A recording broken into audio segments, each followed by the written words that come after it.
Hello বন্ধুরা, নমস্কার, good morning. Welcome to my YouTube channel Shampa Das. কেমন আছেন আপনারা? আশা করছি আপনারা সবাই ভালো আছেন, আমিও ভালো আছি। বন্ধুরা, আমার ভিডিও, আমার রেসিপি আপনাদের যদি ভালো লাগে প্লিজ লাইক, শেয়ার, কমেন্ট করতে ভুলবেন না। আর আমার চ্যানেলটাকে প্লিজ সাবস্ক্রাইব করে দেবেন, সাথে বেল আইকনও দাবিয়ে দেবেন। তো আজ আমি কি বানিয়েছি চলুন দেখাচ্ছি। প্লিজ আমাকে সাপোর্ট করতে থাকুন। আজ আমি বানিয়েছি আলু পোস্ত, ঝিঙে পোস্ত, বেগুন ভাজা, পটল ভাজা, করলা ভাতে, ডাল, আমের চাটনি,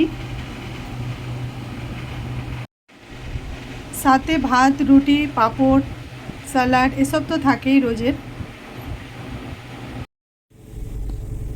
বন্ধুরা, আমি পৌঁছে গেছি অফিসে। এই ভিডিওটা আমি এখানেই শেষ করলাম। দেখা হবে আবার নেক্সট ভিডিওতে। Tata, bye bye.